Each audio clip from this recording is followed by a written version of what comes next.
Certains critiques littéraires ont prétendu à tort que la littérature gabonaise n'existait pas. Si elle est moins en vue que d'autres, elle compte cependant de nombreuses plumes, notamment féminines, qui contribuent à la richesse et à la diversité de la littérature francophone. Marina Hondo, bonjour. Bonjour. Vous venez de publier Les femmes écrivains gabonaises. Comment expliquez-vous que malgré leur talent et malgré leur nombre, car on en compte une soixantaine, les écrivaines gabonaises ne soient pas si connues? Je vais d'abord dire que c'est parce que la plupart des ouvrages sur la littérature féminine francophone donc d'Afrique ne parlent pas tellement aussi de ces écrivaines gabonaises, parce que notamment dans le livre de Pierrette Exherbert Fofana, on ne retrouvait que deux femmes écrivains gabonaises, donc Justine Minsa et Angèle Rayouri, la toute première romancière. Donc ça fait en sorte que certains qui font des études de littérature ne puissent pas les connaître. Donc quand on va dans une bibliothèque, c'est ce qu'on retrouve, ce sont ces deux écrivaines-là. Donc ça m'a donné l'idée d'écrire ce livre, donc pour leur donner une visibilité non seulement nationale, mais aussi internationale, parce qu'au niveau national, on ne connaissait pas également les femmes écrivains qui résident dans d'autres pays, en Nouvelle-Calédonie, au Canada, aux États-Unis, au Ghana, au Sénégal. Donc, j'ai essayé donc, de rassembler, de rencontrer toutes ces femmes écrivaines pour connaître leurs préoccupations, leurs motivations intellectuelles. Qu'est-ce qui caractérise la littérature féminine gabonaise? C'est une littérature qui non seulement aborde bon nombre de sujets, notamment les sujets liés à l'immigration, des sujets liés à la sexualité, la morale, la nécessité d'éduquer la femme. Et c'est aussi une littérature originale parce que quand on rencontre des écrivaines comme Charlie Nefa, Parfaite Olam, c'est-à-dire ce sont des plumes inédites, hein, elles ont un style d'écriture bien à part qui les distingue. Bessora aussi, voilà. Donc je trouve que c'est une littérature qui fait le tour du monde, mais seulement elle n'est pas assez lue. Il y a des thématiques qui sont récurrentes, hein, celle de la femme entreprenante ou de la passionnara, et puis elle dénonce également beaucoup la polygamie. C'est un thème qui revient souvent. Oui, c'est un thème qui revient et qui avait déjà été abordé par Angèle Rayouri dans ses œuvres. Mais c'est un thème qui revient parce que on sait que ça fait partie du quotidien. Même ceux qui se déclarent monogames, hein, dans le monde, on le sait, entretiennent toujours une relation extra-conjugale et c'est un peu de la polygamie. Donc c'est normal que ce soit un thème récurrent parce que par rapport à ce sujet-là, il y a quand même une forme d'hypocrisie, même dans les ménages monogames. Parce que lorsqu'on a aussi une deuxième maîtresse attitrée, on peut dire que on est en polygamie. On est polygame. Dans cet ouvrage, vous accordez une place particulière à Angèle Rayouri, qui est la première romancière. Mais avant elle, il y a eu Josette Lima, qui a été la première écrivaine gabonaise et qui a disparu. Oui. Dont on a peu entendu parler après. Le problème, c'est que bon, elle n'était pas très accessible quand j'ai débuté cette étude. Et Angèle Rayouri, non seulement elle nous a laissé des écrits qu'on peut facilement retrouver parce que ce sont des écrits qui sont réédités, mais en plus, elle a été une avant-gardiste parce que la plupart des thèmes abordés par les femmes aujourd'hui ont été déjà abordés par elle auparavant. Et surtout, je trouve qu'on ne lui a pas rendu assez justice. Et je vais même dire que cet ouvrage aussi a été écrit parce que Steve Renombo m'avait contacté à l'époque. Il me dit il faut qu'on écrive sur Angèle Rayouri. On a commencé ce projet ensemble et après son ordinateur a été dérobé et on a abandonné le projet. Donc j'ai consacré une bonne partie quand même à cette écrivaine qui n'a pas été on ne lui a pas rendu l'homme.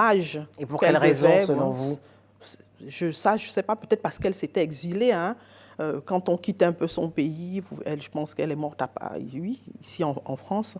Donc, quand on quitte son pays, les gens vous oublient un peu. C'est vrai qu'elle a étudié, elle a étudié au lycée, à l'université, mais on a tendance à oublier le personnage parce qu'elle vivait recluse. Hein. Elle ne se montrait pas trop en public, n'assistait pas au café littéraire. Je pense que c'est un peu ça.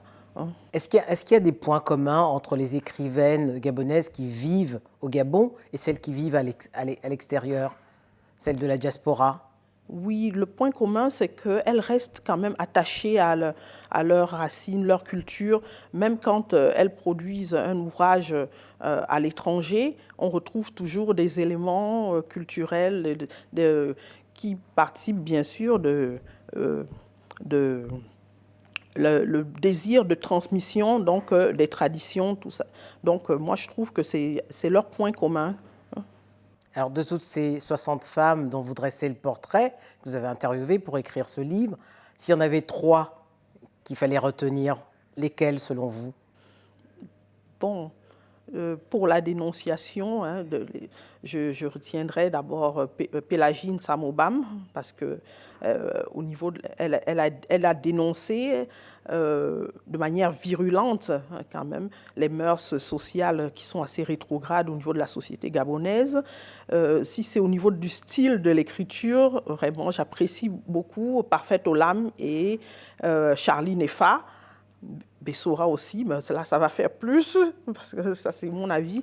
Et concernant les problèmes liés à l'écologie, je retiendrai Nadia Origo, en tout cas. Alors, à propos des mœurs aujourd'hui, nous sommes au mois de mars, hein, on célèbre les droits de la femme. Est-ce que ces dénonciations, notamment de l'écrivaine que vous citiez, est-ce que ces dénonciations aujourd'hui sont prises en compte? Est-ce que les choses changent? Oui, les choses changent parce que au niveau de l'écologie au Gabon, on a mis un certain nombre de mesures qui font que le Gabon vert qu'on promet en 2024, je pense qu'il pourrait bien devenir une réalité si on respecte ce programme d'action hein, pour la protection de l'environnement. Donc, l'écriture a quand même une influence sur le changement, et même économique aussi, parce que lorsque Honorine Gou met en place le réseau panafricain des femmes, elles sont là pour garantir non seulement la sécurité et non seulement l'accès aux droits des femmes, c'est-à-dire parce que pour elles, l'éducation et la sécurité ont un lien. Quand on est éduqué, on peut mieux se préserver, on peut mieux faire face à certaines difficultés, à certains problèmes donc, liés à l'ignorance. Donc, je me dis que leur écriture a un impact au niveau social, économique aussi et écologique. Et effectivement, sur les discriminations faites aux femmes, est-ce que les choses ont changé? Est-ce que la littérature a permis de faire évoluer les choses un tout et les petit mentalités? peu, parce que dans le réseau justement des femmes panafricaines, vous avez aussi Victoire Issembe. Donc, elle aussi, c'est une femme engagée pour le changement. Elle veut que la femme devienne autonome financièrement, qu'il y ait une parité hein, au niveau du pouvoir. Donc, on peut aussi le remarquer avec aujourd'hui la femme maire qu'on a eue, c'était la première femme maire, Rose Osuka, qui est passée ministre de la Défense. C'était un poste aussi qui était dévolu aux hommes. Donc, des choses changent. C'est des femmes qui revendiquent la parité au niveau des postes politiques, des postes de responsabilité, la parité homme-femme. Donc, elles le revendiquent clairement. Est-ce que c'est une réalité dans le quotidien? Ça commence à avancer, je pense. Je pense que ça commence à aller parce que quand on compare les années précédentes, on remarque qu'aujourd'hui, il y a beaucoup de femmes auto-entrepreneurs qui s'assument. Il y a des femmes aussi qui luttent, comme Oué, Sidonie Flore Oué, qui luttent pour que les femmes puissent avoir accès non seulement à leurs droits, mais aussi puissent connaître des mesures qui garantissent leur sécurité, des mesures de loi qui garantissent leur sécurité et qui permettent de réprimer donc la violence physique, morale. Et même, on parle aussi aujourd'hui, la violence devient plurielle, on parle aussi aujourd'hui de violence financière, voilà. Donc, je pense que les choses bougent. L'écriture a permis de faire bouger les lignes. Alors, 20 ans après la conférence internationale de Beijing hein, sur les droits des femmes, quelles sont pour vous les principales avancées en matière d'égalité hommes-femmes au Gabon? la principale avancée que je peux noter, c'est surtout celle liée à l'accès à l'éducation et à la santé pour les femmes et les jeunes filles. Parce qu'aujourd'hui, quand même, les jeunes filles qui sont défavorisées ont droit gratuitement à la santé. Aujourd'hui, elles ont droit d'être formées à un métier. Donc, de multiples associations comme celle de Angélique Ngoma, oui, permettent aux femmes qui ne sont pas, qui n'ont pas fait des études de pouvoir avoir accès à un métier, pouvoir être formées pour avoir un métier ou devenir peut-être auto-entrepreneur. Au niveau politique, est-ce que vous avez noté des avancées en faveur des femmes? Bon, avancer un tout petit peu, c'est pas de grandes avancées parce qu'aujourd'hui, les femmes en politique réclament toujours cette parité qu'elles n'ont pas atteint. Mais avec Lucie Milébou-Aubusson, quand même, au Sénat, elle essaye d'inverser la tendance et proposer un peu plus de femmes au niveau de l'Assemblée nationale, au niveau du Sénat. Mais, en respectant le quota des 30%. Mais on n'a pas encore atteint la parité, non, je ne pense pas, non. Marina Ondo, pour conclure, quel message voudriez-vous délivrer aux femmes gabonaises en ce mois de mars?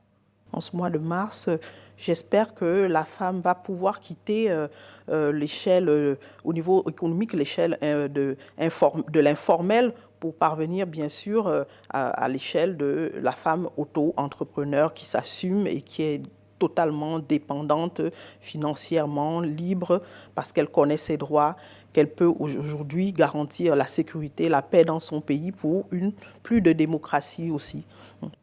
Marina Ondo, merci. C'est moi qui vous remercie de m'avoir invitée.